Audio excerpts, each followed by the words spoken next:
All right, officially, welcome to Bend and Laugh at Covert Cafe. Welcome to the party. My name is Katy Ipock. I'm your host today. I'm a third-generation Bendite. Yeah, growing up, I didn't know that was going to be a flex. I'm a third-generation Bendite. I'm married to a second-generation Bendite. Our dads worked together in the mill that's now the old mill district. Yeah. I have a great-grandmother that literally moved to Bend on a wagon train. Yeah, I think everybody else was like driving the Model T by then, but she was going old school. So I was a mill kid. Anybody else familiar with mill work? No, most of you guys are like newscasters, right? I heard a lot of KGW being bantered around earlier. No, my dad worked at the mill, and we lived so close to the mill that we could hear the mill whistle. And in Bend, like everybody could hear it, even back then, and so it kind of told time for the whole town. So when you heard the whistle go off at 5 o'clock, you knew it was time to go home for dinner. And if it went off again at 7 and you weren't home, you knew you were going to get a spanking. So now every time I hear a work whistle, I get hungry and my ass hurts. So it's a tough kink to explain to people.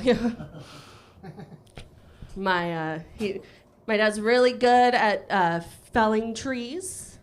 He knows exactly how to cut a tree to make it fall the exact way he wants it to, which is why I'm really good at cutting people out of my life.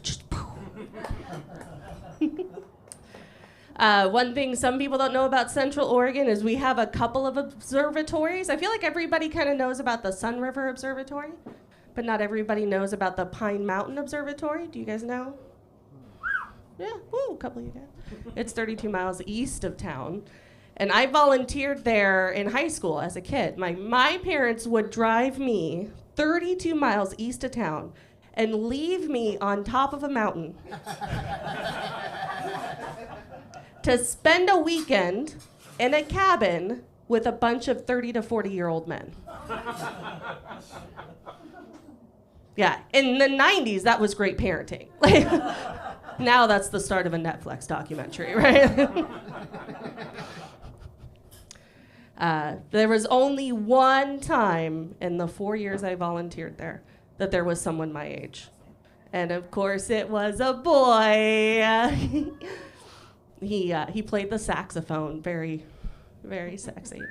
At one time we walked to the very, very top of that mountain and he played his saxophone for me. It was very Clinton. It was the first time my southern sky had ever seen the Milky Way, and it was just so special.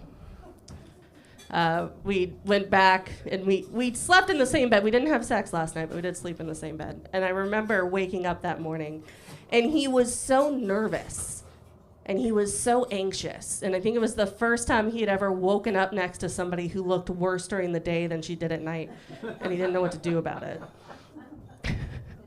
It was the first time anyone had ever told me, you need to get out of my bed before someone sees you.